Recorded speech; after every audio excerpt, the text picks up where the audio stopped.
Vision cinema house தயாரிப்பில் சீனு ராமசாமி இயக்கத்தில் ஏகன் மற்றும் யோகி பாபு இணைந்து நடிக்கும் கோழிப்பண்ணை செல்லத்துறை செப்டம்பர் 20 முதல் திரையரங்குகளில். பழனிமலை சித்தர்களால் 18 வகை மூலிகை மற்றும் கங்கை நீர் கொண்டு தயாரிக்கப்பட்டது கிரியா விபூதி சோப். கெஜ்ரிவால் முதல்வர் பதவி ராஜினாமா பண்ணணும் அப்படின்னு சொல்லி பெரிய பேரணி கூட நடத்தினாங்க. கெஜ்ரிவால் வீட்டு முன்னாடி முற்றுகை போராட்டமே நடந்தது. அப்பொழுது கூட கெஜ்ரிவால் தன்னுடைய பதவியை ராஜினாமா பண்ணவில்லை. ஊழலுக்கு எதிரானவர் அப்படிங்கிற ஒரு இது. இரண்டாவது, படித்தவர், பண்பாளர், ஒரு இன்டலெக்சுவல் பர்சன் என்றெல்லாம் டெல்லி மக்களால் கொண்டாடப்படுகின்ற அரவிந்த் கெஜ்ரிவால் பாராளுமன்ற தேர்தலில் தோற்று போனார். 7 இடங்களில் அவர் பெரிய அளவில் வெற்றி பெறலை.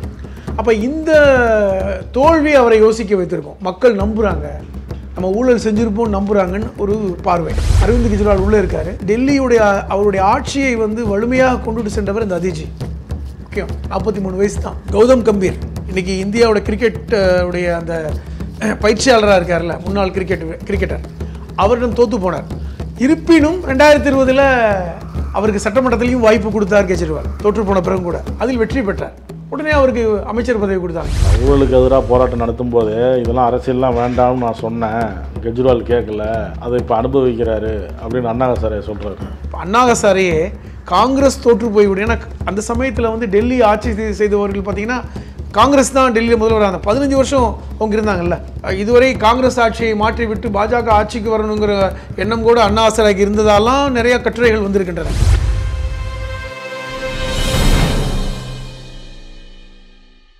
நக்கீரன் நேயர்களுக்கு வணக்கம். இன்று நம்முடன் கருத்துக்களை பகிர்ந்து கொள்ள இணைந்திருக்கிறார் மனிதநேய மக்கள் கட்சியின் மாநில அமைப்பு செயலாளர், எழுத்தாளர் புதுமடம் ஹலீம் அவர்கள். வணக்கம் சார். வணக்கம் சார். அரவிந்த் கெஜ்ரிவால் ராஜினாமா பண்ணியிருக்கிறார். கடந்த மார்ச்சில் போனார், கைது செய்யப்பட்டார். நடுவில் நாடாளுமன்ற தேர்தலுக்கு வெளில வந்தார், அப்புறம் திருப்பி சிறைக்கு போனார்.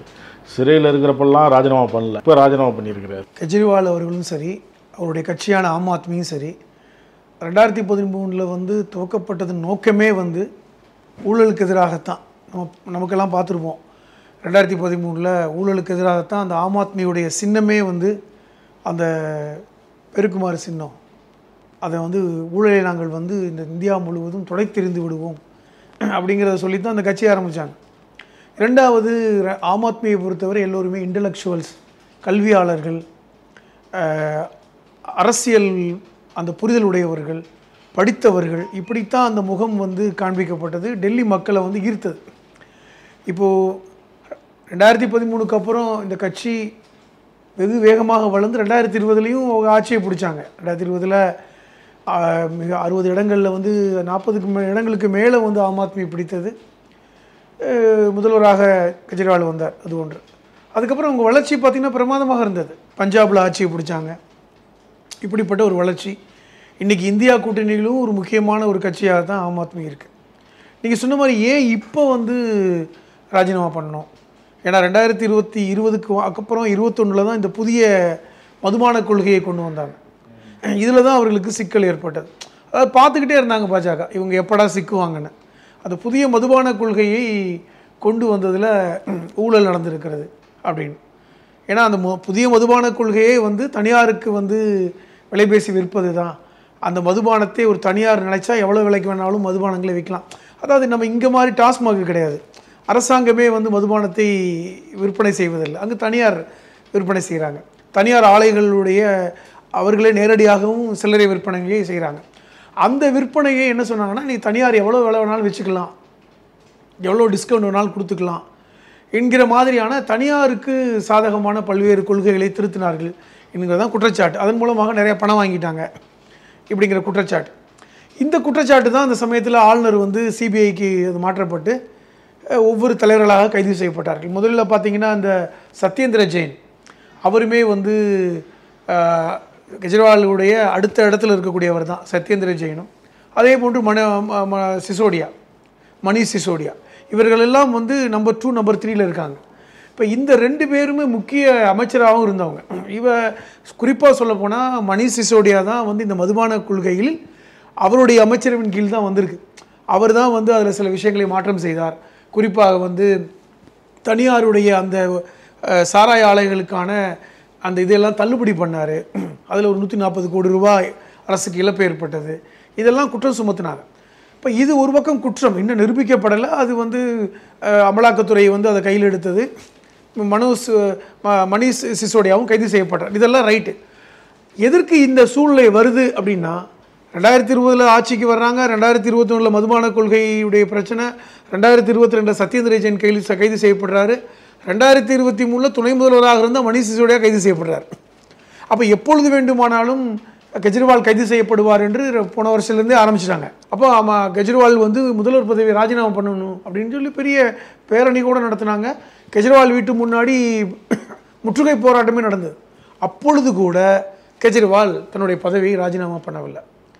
மார்ச்சில் வந்து உள்ளே இருக்காங்க, தொடர்ச்சியாக வந்து சிறையில் இருக்கார். பாராளுமன்ற தேர்தல் வர சமயத்தில் தான் அவரை வந்து ஜாமீனில் வெளியே விடுறாங்க. பல தடவை ஜாமீன் மறுக்கப்பட்டது. அப்பொழுதும் அவர் பதவியை ராஜினாமா பண்ணலை. மக்கள் மன்றத்தில் போய் அவர் பேசும்பொழுது கூட நான் நியாயம் உள்ளவன் தான், எனக்கு இதுக்கு சம்மந்தம் இல்லை, எனக்கு கைது பண்ணிட்டாங்கன்னு பேசினார் ஒழிய பதவியை பற்றி பேசலை. இப்பொழுது மீண்டும் அவர் வந்து தேர்தலுக்கு அப்புறம் உள்ளே போனார். இப்போ வந்து ஜாமீனில் வந்திருக்காரு. இப்போ அவராகவே தன்னிச்சையாகவே என்ன செய்கிறாரு, நான் பதவியை ராஜினாமா பண்ணுறேன். காரணம் என்னவென்றால், நான் வந்து ஒரு குற்றமற்றவன் என்பதை மக்கள் மன்றத்தில் நிரூபித்து விட்டு தான் நான் வந்து முதல்வராக வருவேன். இதுக்கு பின்னாடி அரசியலும் இருக்குது. அவர் வந்து அவருடைய செயல்பாடுகளில், ஏன்னா வருகின்ற 2025 தேர்தல் வேறு நடக்க போகுது. அப்போ இதெல்லாம் சமாளிக்கணும். அப்போ ஏற்கனவே இவரை வந்து ஏன் அந்த முடிவுக்கு வந்தார் நான் பார்க்குறேன்னா, 2024 பாராளுமன்ற தேர்தலில் டெல்லியில் வந்து ஆம் ஆத்மி பலமாக வெற்றி பெறும் எதிர்பார்க்கும் பொழுது அவர்களுக்கு தோல்வி தான் கிடச்சிது.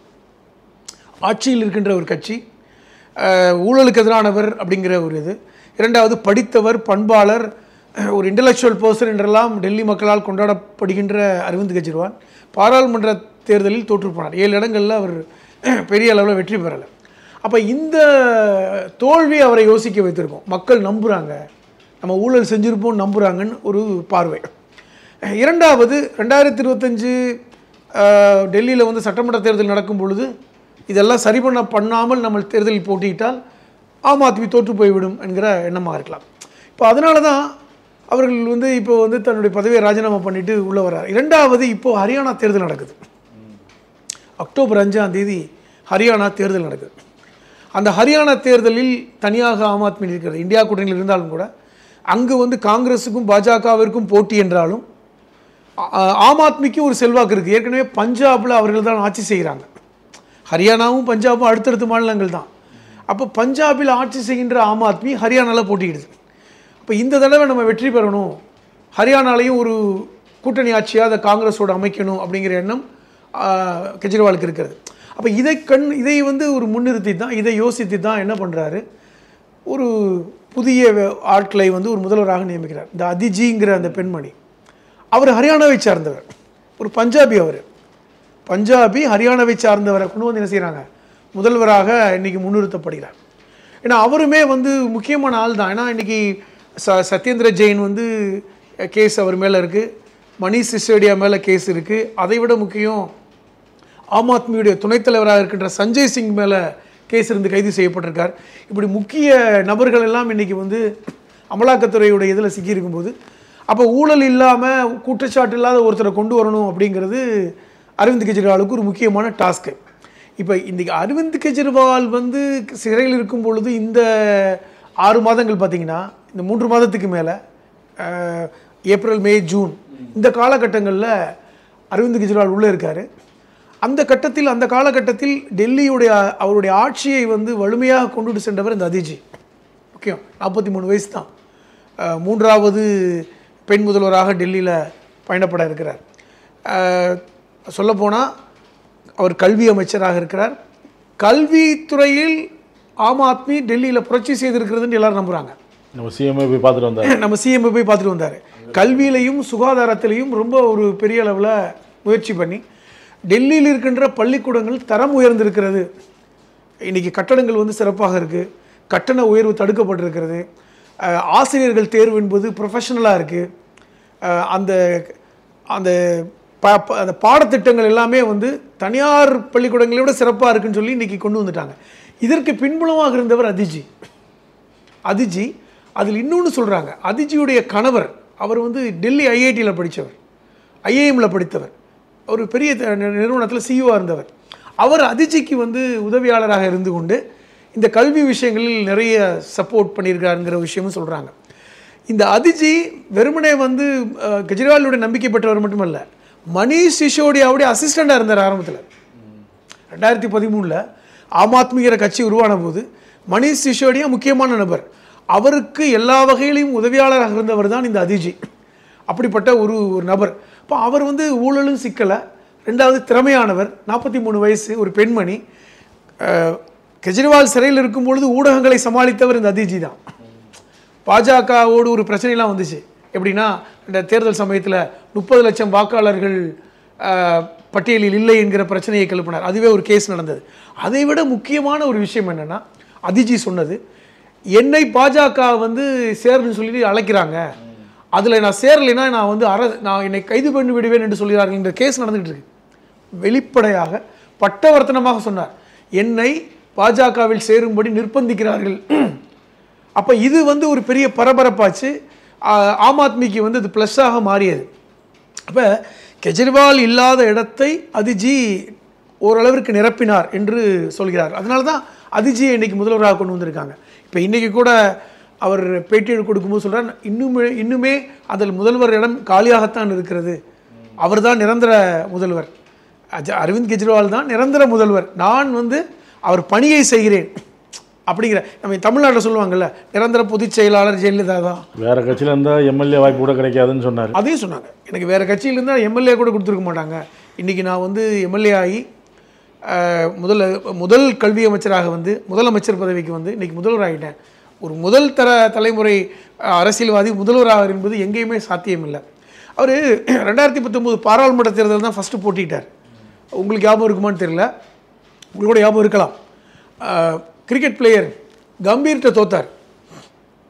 கௌதம் கம்பீர் இன்றைக்கி இந்தியாவோட கிரிக்கெட் உடைய அந்த பயிற்சியாளராக இருக்கார்ல, முன்னாள் கிரிக்கெட்டர், அவரிடம் தோற்று போனார்.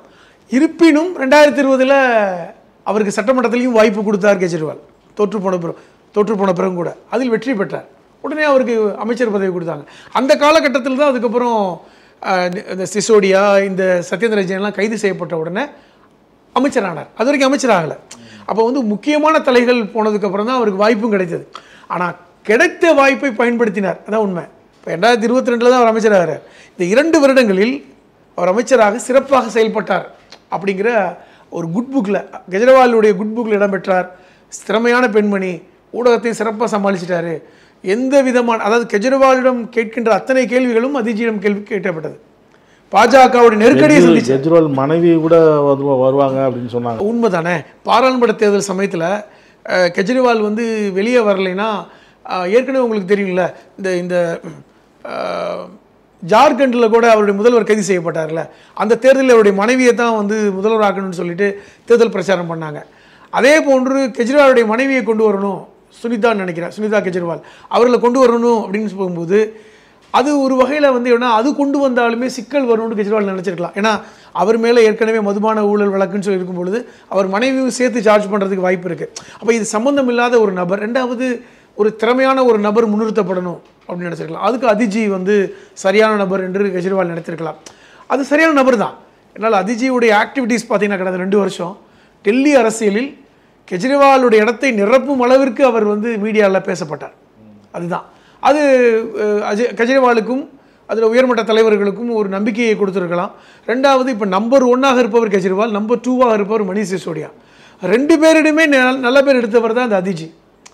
அப்போ நம்பர் 1 நம்பர் 2 அவருடைய விருப்பம் இருக்கும் பொழுது யார் தடுப்பாங்க? அதனால் இது ஒரு சரியான ஒரு வாய்ப்பு தான் அதிஜிக்கு. 2011 ஊழலுக்கு எதிராக போராட்டம் நடத்தும் போது இதெல்லாம் அரசியல்லாம் வேண்டாம்னு நான் சொன்னேன், கெஜ்ரிவால் கேட்கல, இதெல்லாம் ஒத்து வராது, அதை இப்போ அனுபவிக்கிறாரு அப்படின்னு அண்ணா ஹசாரே சொல்கிறாரு. அண்ணா ஹசாரே பற்றி ஏற்கனவே நிறையா பேசிட்டோம். அந்த ஊழல் சமயத்தில் வந்தார், அதுக்கப்புறம் அண்ணா ஹசாரே எங்கே போனார்னு தெரியல, வந்தார்ல, அதை பற்றி எத்தனை சமூக வலைத்தளங்களில் அவரை வந்து காரி உமிழ்கிறார்கள் என்று நீங்கள் உங்களுக்கு தெரியுமான்னு நினைக்கிறேன். அண்ணா ஹசாரே வந்தார், ஊழலுக்கு எதிராக ஒரு காந்தியவாதி போல் வேஷம் போட்டார். ஆட்சியை கெஜ்ரிவால் பிடிச்சதுக்கப்புறம் 2013 அப்புறம் ஆளே இல்லை. இப்போ மீண்டும் வர்றாரு. ஏன் இந்த 10 வருடங்களில் எங்கே போனார்? 10 வருடங்களில் எவ்வளவு பிரச்சனை. 2014 பாஜக ஆட்சிக்கு வந்ததுக்கப்புறம் அதோடு காணாமல் போனவர் தான். இந்த அண்ணா ஹசாரே உண்மையில் பாஜகவுடைய கைக்கூலின்னு கூட சொன்னாங்க. அவர் வந்து ஊழலுக்கு எதிராக வந்து இன்னைக்கு அரவிந்த் கெஜ்ரிவால் வந்து ஆட்சியை பிடிப்பார் என்று கூட அண்ணாவாசர் எதிர்பார்க்கல. அது பாஜகவுக்கு சாதகமாக இருக்கும், காங்கிரஸ் தோற்று போகும்னு எதிர்பார்த்தாங்க. இப்போ அண்ணாவாசரையே காங்கிரஸ் தோற்று போய்விடும். ஏன்னா அந்த சமயத்தில் வந்து டெல்லி ஆட்சி செய்தவர்கள் பார்த்தீங்கன்னா காங்கிரஸ் தான் டெல்லியில் முதல்வராக 15 வருஷம் அவங்க இருந்தாங்கல்ல. ஷீலா தீட்சித் அவங்க தான் எனக்கு தெரிஞ்சு இந்தியாவிலே அதிகமாக ஆட்சி செய்த பெண் முதல்வர்னு நினைக்கிறேன். 15 வருடத்துக்கு மேலே இருந்தாங்க. அப்போ அவர் ஆட்சியை வந்து மாற்றணும் அப்படிங்கிறது ஒன்றும். இரண்டாவது, இதுவரை காங்கிரஸ் ஆட்சியை மாற்றிவிட்டு பாஜக ஆட்சிக்கு வரணுங்கிற எண்ணம் கூட அண்ணாவாசருக்கு இருந்ததாலாம் நிறைய கட்டுரைகள் வந்திருக்கின்றன. அப்போ அண்ணாவாசருடைய நோக்கம் என்பது அரவிந்த் கெஜ்ரிவாலுக்கு சாதகமாக எப்பவும் இல்லை. ஆனால் அண்ணாவாசரை அரவிந்த் கெஜ்ரிவால் பயன்படுத்திக்கிட்டார். ஆட்சிக்கு வந்துருச்சு. இந்த 10 வருஷம் எங்கே போனார்? கோமாவில் போனாரா? அண்ணாவாசரே 10 வருஷம் கோமாவில் போயிட்டாரா? திருப்பி இப்போ அரவிந்த் கெஜ்ரிவாலுக்கு பிரச்சனை வந்ததுக்கப்புறம் திருப்பி வெளியே வர்றார். அப்போ இது எல்லாமே வந்து அரசியலுக்கான விஷயங்கள் தான். 2025 தேர்தல் சொல்கிறீங்க. இப்போ அதில் வந்து ஸ்மிருதி இரானி வந்து முதல்வர் வேட்பாளராக நிற்க போகிறாங்க அப்படின்னு சொல்கிறாங்களே. ஸ்மிருதி இரானி ஏற்கனவே வந்து இப்போ உத்தரப்பிரதேசத்தில் தோற்று போன ஒரு நபர். சமூக நலத்துறை அமைச்சராக இருக்கும்போது அவர் ஆடி ஆட்டமெல்லாம் நம்ம பார்த்தோம். தூக்கி எறியப்பட்டார். உத்தரப்பிரதேச மக்களால் தூக்கி எறியப்பட்டார். ராகுலை பற்றி பேசாத பேச்சு இல்லை. அவர் இன்றைக்கி வாயை மூடிக்கிட்டு இருக்கார். அவர் வந்து பிரதமர் அவர்களுடைய அனுசரணை அதிகமாக இருப்பதன் காரணமாக அவர் ஆடி ஆட்டம், பாராளுமன்றத்தில் அவருடைய பேசிய அநாகரிகமான பேச்சுக்கள் எல்லாம் இன்னும் இருக்கத்தான் செய்யுது. அவர் வந்தால் இன்னும் பெரிய அளவில் இல்லை. ஏன்னால் இன்றைக்கி ஸ்மிருதி இரானி வந்து உத்தரப்பிரதேசிலே வந்து இன்றைக்கி வெளியே போனதுனால இன்றைக்கி டெல்லி உள்ள அரசியல் செய்யணும்னு நினைக்கிறார். டெல்லி அரசியல் கொண்டு வரணும். ஏன்னால் இது ஒரு காரணமாக இருக்கும். அதிஜியை கொண்டு வந்ததுனால ஒரு பெண்ணை கொண்டு ஒரு முன்னிறுத்தலாம் என்கிற எண்ணமும் இருக்கலாம். அல்லது ஸ்மிருதி இரானியை கொண்டு வரதுக்காகனால தான் அதிஜியை கூட வந்து கெஜ்ரிவால் கொண்டு வந்திருக்கலாம். இப்படி பல்வேறு யூகங்கள் இருக்கின்றன. இருப்பினும் அரவிந்த் கெஜ்ரிவாலுடைய இந்த ராஜினாமா என்பது வெறுமனே வந்து மக்கள் மன்றத்தில் நான் நிரூபிப்பதற்கு மட்டுமல்ல. அதிஜியுடைய விஷயம், நீ சொன்ன மாதிரி ஸ்மிருதி இரானியுடைய வரவு, அதே போன்று ஹரியானா தேர்தல். அவர்களுக்கு ஹரியானா தேர்தல் ரொம்ப முக்கியமானது.